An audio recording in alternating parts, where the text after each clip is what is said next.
everybody, and welcome into another episode of Raise High at GW. We're here at Tonic, the official pre- and post-game host for basketball fans in the district. I'm Kevin Burke, joined as always by GW men's basketball coach Jamie and Christian. Coach, how you doing? It's February. It's great to be here. Here we go. We're right in the thick of things here, and let's talk about some wins, shall we? We go back a couple weeks ago, a top 100 win at Rhode Island, getting your team to go on the road in a raucous celebration afterwards. It was a big step for your team to win on the road. Well, they're a great team. They've played well all season long. They're really hard to beat at home. We were the first team to win in their place all season long. Just a really tough, gritty team. It's great to see our team maturing on the road, get an opportunity like that against a very good team. And then you come back home and fans are back in the Smith Center for the first time in almost 7 weeks, and you gave them something to cheer about. But what was it like to have the fan support, especially with a close game down the stretch against 40? We love our fan support is amazing. Just having people in the building, having that kind of energy, the knowledge of our fan base and how much they appreciate basketball here, the opportunity to have them back in the building was really special. And you could tell our guys leading up to the game were really excited about the opportunity. We have guys like Joe Bamisil and James Bishop who really love the crowd getting behind them, and they really have the ability to make huge plays when we have a crowd in the building. Just a great opportunity, and I'm glad we're able to step up to the plate. And as we look at some of the highlights from this one, it was a tug-and-war type of game early on, 15-15. Then you guys really blew it out there with a 14-3 run to open up an 11-point lead and had some key contributions in the first half to take that lead. Yeah, a lot of credit to Fordham. They play a real tricky defense that's really tough to settle into. They've done a great job all year long of really getting out early on teams. I thought our team really settled in there, and the stuff that we worked on in practice through the course of the week, they did a great job of executing. Again, a really tough Fordham team and how they play. But I thought our guys really had a great response and had great poise. And, we have not seen that all the time this season. But, I really feel like our team's growing in that momentum you can really feel. Do you coach that, or how do you coach that spurt ability? Because we've seen it on this team where they can go on like a 14-3 run in a 2-minute stretch. Yeah. For me and for our staff, it's just about getting our team to play solid. The spurt's going to be there for us at some point in the game. You don't know if it's going to be in the middle, at the end. But just guys like Joe Bamisil and James Bishop, and we just have guys that really, really have spurt ability. Breon Freeman out there in there as well. And so we understand that. So much of it is just about being solid and staying patient. Because we have the ability to stay patient. It's going to open up for us in a lot of ways. We're able to really do that in the last 4 or 5 minutes there against Fordham the other day. And hopefully that becomes a recipe for us all season long. Yeah, you sort of took the question out of my mouth, but what was the message when Fordham does make that run to take a 5-point lead with 6 minutes back? You had a couple timeouts in a row, but was it just to stay patient? Yeah, it was just to stay patient. And secondly, I thought we had some great looks along the way there. We missed 4 layups right at the front of the rim. There were great opportunities. Joe missed a 3 at the top of the key that was halfway in and halfway out. And one of the things you have when you have an inexperienced group is you want to keep them confident in the things they can do well. If we make those opportunities, we counted 11 points there. If we knock in those 11 points, that game's over. And really, it's never in doubt. But we've got to learn how to finish those kind of plays. When we're able to do that and keep taking those kind of opportunities, you can't win unless you take some opportunities, some chances. I thought we took risky chances there, but we're right there with the ability to make those plays. We make those plays, we build the game wide open, and I want our team to continue to have the ability and the foresight to try to take the opportunity there. And then almost like a light switched 20-6 run to finish the game, and it was in a blink, a 12-0 run. We really saw the athleticism of James Bishop and Joe Bamisil really get on that heater that you were talking about. Yeah, I think what really allows them to be able to do that, we're talking about those guys were outstanding defensively, able to turn defense into offense. But the play of Hunter Dean on the inside and Ricky Lindo on the inside, their ability to rebound the ball, really allows those guys to have that kind of freedom on the perimeter. We didn't have that kind of presence early in the season, but now with the emergence of Hunter Dean over the last few weeks, it's really allowed our defense to really take another step. Again, those guys are outstanding being able to turn defense into offense, but it's really a team defense being able to put it all together and putting everybody in the right position. We've been able to do that because we've been playing much better defensively this year.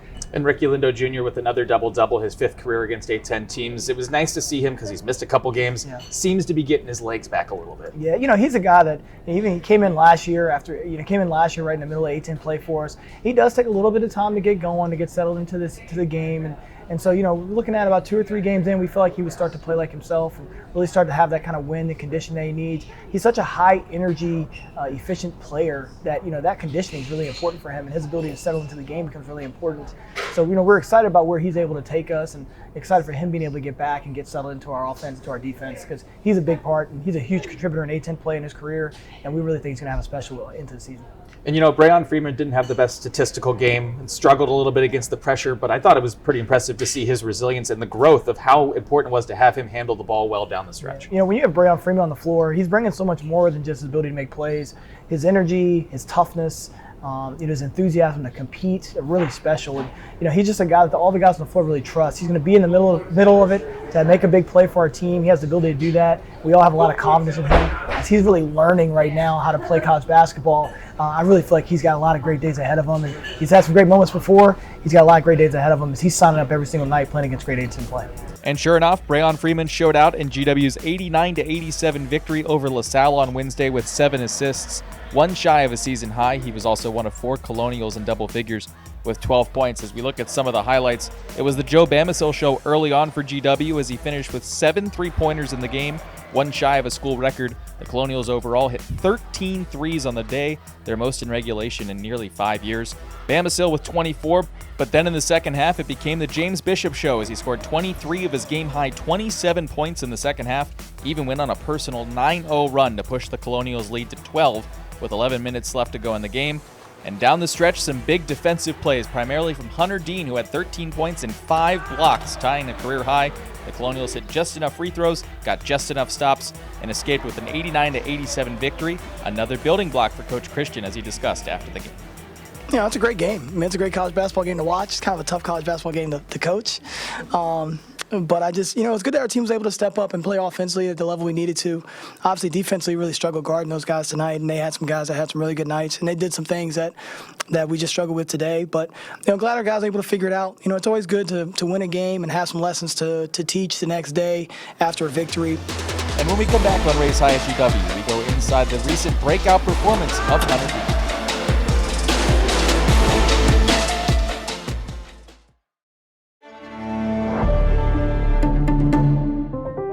The Afghanistan Papers are a collection of documents confidentially asking people what went wrong during the war.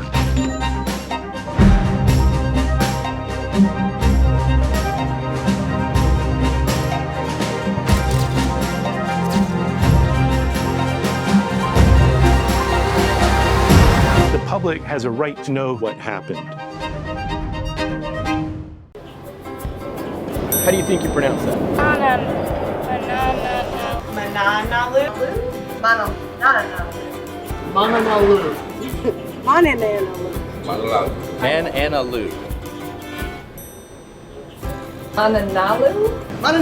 Mananalu.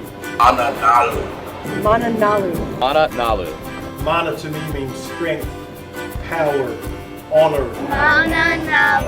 That was awesome. I had life-threatening bleeding in my brain. But thanks to the virtual reality technology at GW Hospital, my surgeons were able to look inside my brain and plan for a successful surgery. It's remarkable that I woke up and ran 5 miles this morning. I would tell GW Hospital, thank you for giving me new life. For life's defining moments, the George Washington University Hospital, defining medicine. Raise high. This isn't just our battle cry, it's our call, our challenge. Because when you were called to Washington, you were called to higher expectations, to a higher standard. We are called here to advance knowledge, to serve society, to change the world. This is the George Washington University, and what we make is history. So stand up, be bold, take risks, press on, push harder, raise high. Welcome back to Raise High at GW, and we're here with head coach Jamie and Christian. We mentioned it before the break, but the play of Hunter Dean here over the last couple weeks, you put him in the starting lineup before the COVID pause, but now, especially with no Noel Brown and no Ricky Lindo for a couple games, he's really blossomed and taken off here over this last couple weeks. Yeah, Hunter's a guy who's been in our program now for over almost 2 years now. He came in mid-semester his freshman year. A guy we recruited really heavily when I was at Siena. We just had a lot of faith in his athletic ability. He was a great baseball player in high school, so he's still learning how to play basketball. The last summer was the first summer that he had where he played basketball the entire summer and didn't have a COVID pause or baseball or something. So we just knew his upside was going to be really high. We always loved his mindset. Comes from a military family, so really is a no-nonsense kind of guy. And he's really learned how to use his athleticism. He's brought that mindset to our team as he's been leading our team in a lot of different ways. I'm excited about his play, but excited about his leadership and what it's done for our team. I mean, there's playing well, and then there's averaging, 12 rebounds a game here over the last couple of weeks. What does that do for your team to free everybody else up? Because you've been looking for that production out of the 5 spot. Averaging 12 rebounds a game against a couple of the best bigs in the league. coincidentally. And we talk about, rising to the occasion, being our best and our best required. Hunter's certainly done that over the last few weeks. It means so much for our team. Ricky Lindo's always been a great rebounder for us. We've got some pretty good guard rebounders as well. But getting that rebounding from that center spot means a lot because it allows the guard to get out and play a little bit more in transition. It just lessens the pressure a lot defensively. Obviously, he's a big force blocking shots already. So when you add blocking shots and the rebound the ball, it just creates such a presence for us. And then when you look on the other side of the ball offensively, he's such a great ball mover. And his ability to move the ball side to side has really freed up and made our offense more efficient. He's put together really a couple of great weeks, things that we all thought he's capable of doing, and encouraged he's going to be able to continue to do those things. And we saw this on Sunday against Fordham, where they almost just didn't guard Ricky or Hunter outside of the three-point arc. So do you think that's something that's going to be moving forward, where the production from the forwards will force teams to have to respect them, so that frees up your guards? I think as A-10 play goes on, you have to naturally respect the scoring ability of Brayon Freeman, Joe Bamasil, and James Bishop, and Brendan Adams as well coming off the bench. But I think Fordham's a little bit different how they defend. I thought what was key about it is Ricky Lindo's ability to make a couple outside shots, Quanzi Samuel's ability to make outside shot. We got 3 made threes between the three guys there. That's huge for us. But their ability to move the ball, and that makes it really hard to focus only on James Bishop or Joe Bamasil, because Hunter Dean's be able to dribble up and create for them, and his ability to finish at the rim also. And then if you're not guarding him and Ricky, they're going to be effective on the offensive glass. So I like the balance that we've been able to have with those guys stepping up and being able to make plays. And you mentioned Hunter's not played 40 games. Joe Bamasil has not played 30 games in college basketball. But you've mentioned time and time again that he is a student of the game and he is picking the brain. And that's sort of starting to permeate throughout the team, don't you think? Yeah, Joe's done a great job, and you're with us, just about every day. So you've kind of seen the progression of some of these guys, and Joe Bamasil and Quanzi Samuel's done a great job. They're film rats right now. I mean, they're watching 4 or 5 games of every opponent, and they're asking their teammates to do the same thing. And they've been able to have this kind of group of guys that are watching so much more film and getting so much more prepared. It's been really special. One of the things we talk about trying to build that we call it our way of life. You want to be able to empower the people inside the culture to be able to really bring out the best in everybody else. It's great to see the Quanzi Samuels, Joe Bamasil, Hunter Dean have been able to do that and have been excited about that opportunity and really taken that. And it's made us a better team. It's brought us closer together, and it's allowed us to be a lot more prepared.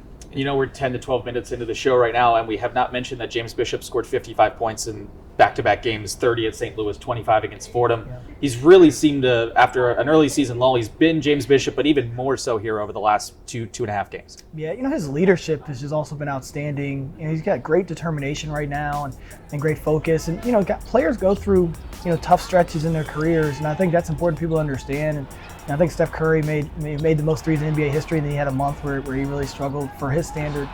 So great players kind of go through stretches where they can struggle.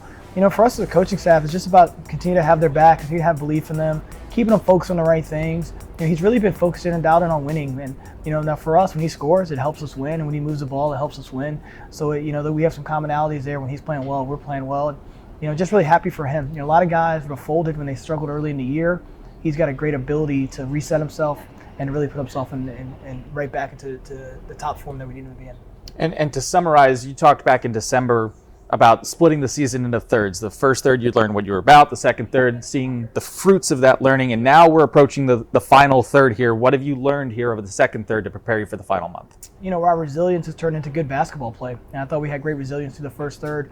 We've now been able to add that, continue to bring that component into the second third. Now we're really starting to horn in on our identity, which I think is huge. And when you have an inexperienced team, you are still figuring out your identity in that first third. I thought in the second third, we've done a great job of figuring out what kind of team we are. We've got 2 really dominant scorers. We've got a few guys that can really create, and we can be really tough defensively. And it feels great to come into a team and go into a game knowing what to expect. The guys knowing what to expect. I'm glad we've been able to grow into that, and I think that's dangerous. You got a lot of teams that have already kind of been at their best through the year. We're still figuring that part out, and I think that makes us a dangerous team. What have you learned personally this year? Because you credit yourself as a lifelong learner. What have you learned personally about yourself or perhaps as a coach this year? Just to continue to trust the process. We put the plan together when we got here 3 years ago, and finally starting to feel like that energy is starting to permeate through everything we're trying to do. And there's a lot of times through the point of it where you're like, man, we're really struggling, we're trying to figure it out. But just trust the process, trust the plan. We've rebuilt 2 programs before that had a lot of success when we were there, had success when we departed.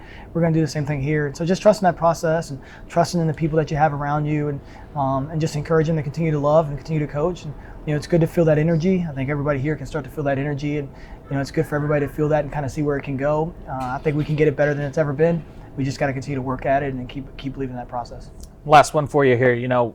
We're a month away from being 2 miles down the street at Capital One Arena. Are you looking at A10 stuff? Are you looking at the standings or anything outside of yourself, or just really focusing on next game at this rate? Yeah, it's like very cliche. It's just, it's all about the next game, all about the next opponent. And I think, that's the best way to live. You want to live in the moment. You can't do anything about the stuff in the past. The only thing you can do with the stuff in the past is learn from it, ask questions about the stuff that you didn't understand. But the present is where all the goodness is being able to experience what's around you, experience the people that are here. This is the last time we'll have all these guys together for the rest of this year, right? Next year, it'll be a different group of guys. And so I want to do everything I can to be present with them. And I want them to do everything they can to be present with our group. And I think when they have the ability to do that, they're going to have a lot of joy, they're going to have a lot of enthusiasm. And that's where the special things really happen. When you get caught looking ahead in the future, you start building expectation. And expectation is a dangerous place because you don't have a lot of control over that. But we have control over what we do today. I'm excited to continue to work with these guys. Control the controllables, right? That's what everybody says, and it's as true as the first person said it as it is today. Coach, we appreciate the time as always. Always, thank you. See you in a couple weeks. When we come back, we have the new skipper of the 2021 A10 softball champions, Chrissy SCHOONMAKER, joins the program. That's after this break. This is our water, and this is also water, but it's more than that. This is a belief that our oceans are better filled with life than with plastic. So let's start sipping like lives depend on it, because they do. Mananalu, sip for life. Domino's new oven-baked dips are so new that we made a new commercial about their newness. Try new flavors like our cheesy marinara, baked apple, or hot and melty 5-cheese with our not new but still delicious twists. Carry out Domino's new oven-baked dips and twist combos or any 3-topping pizzas for $7.99 each. Choose from 12 different specialized master's programs and more than 25 graduate certificates for ultimate customization. You're a business leader in the making, and GW is where your future begins.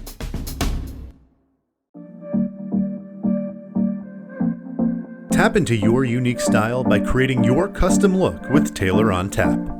With us, looking and feeling your best is the goal. From picking the perfect fabric to personalizing your stitching, Tailor on Tap knows how to bring your vision to life with exclusive custom clothing available to all. It's time to make your first impression last with Tailor on Tap.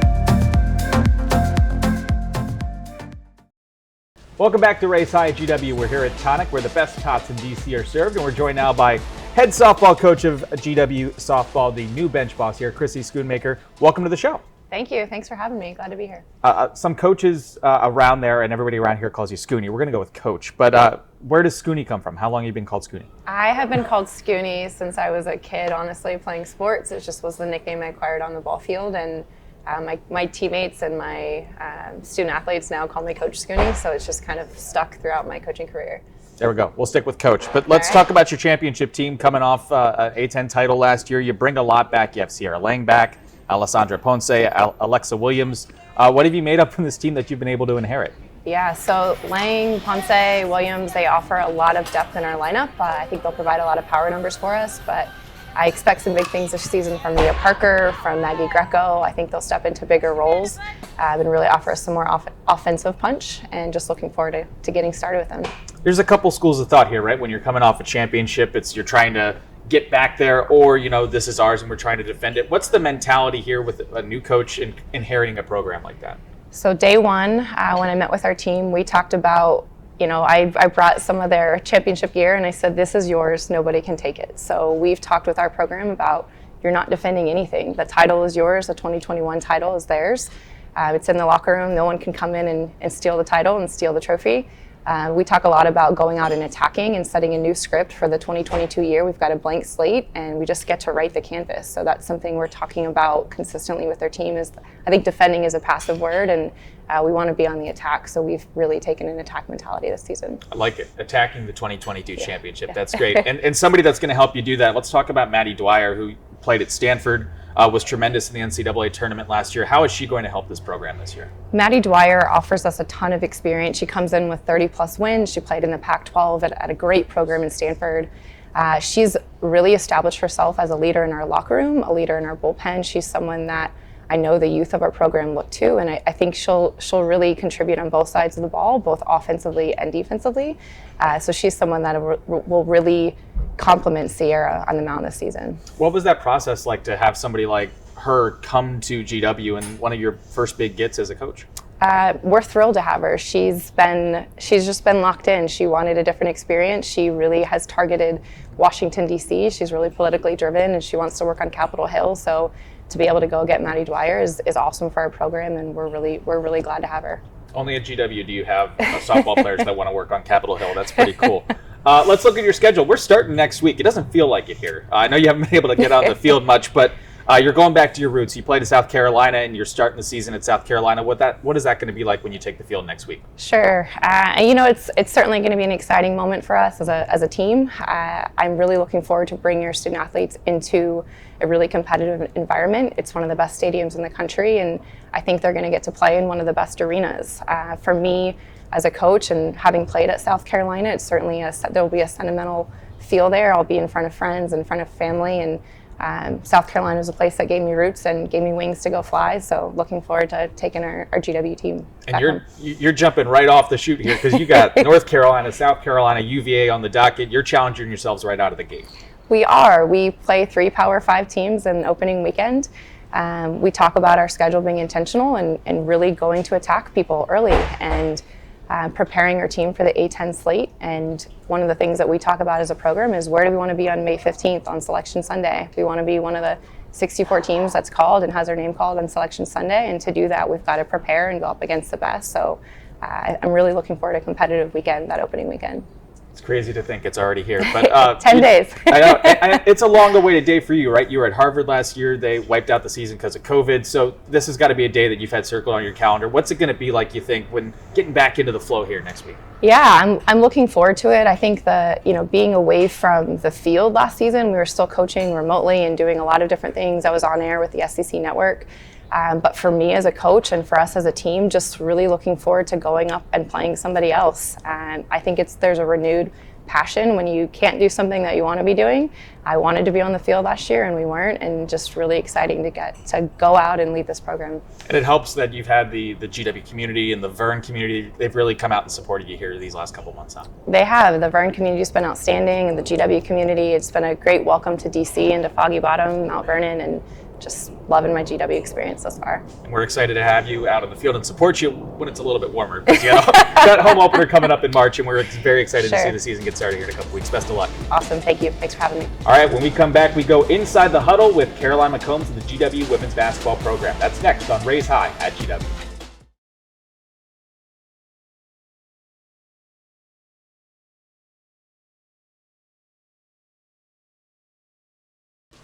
We're back with an exclusive piece you'll only see right here on Raise High at GW. Fans are always wondering what's going on inside the huddle. What are coaches talking about in those certain situations? Well, we got an opportunity with Caroline McCombs of the GW women's basketball program to mic her up for a recent game. Let's go inside the huddle.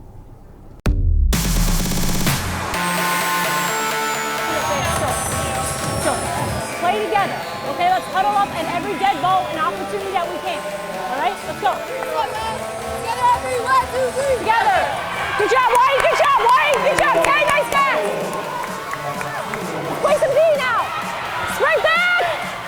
Key, get the ball. Casey.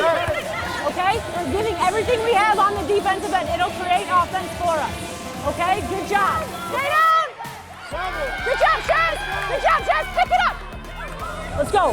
We got to take care of the ball, and let's get into some offense, okay? Good. Back on Naya. Stay in help. Stay in help, Carl. Watch your tag. Watch your tag, Naya. Tag it. High hands. Good, good, good. Good job. Good job, guys. Let's go possession by possession. Let's go. Let's keep defending these guys. Okay, that's it. Stay down. Stay down. Stay down. Good, good, good. All right, let's go. Let's have more energy in these guys. Together. Clip, clip, clip. High hands! Stay down, guys! Stay down! Hands, hands, hands! Marcia Carter! Stay down, stay down! Okay, we're looking right away inside. Does that make sense? Okay, we're looking right away inside. Together! That'll do it for another episode here of Raise High at GW. Thanks as always to our great host Tonic for welcoming us in, and we hope to get back here very soon.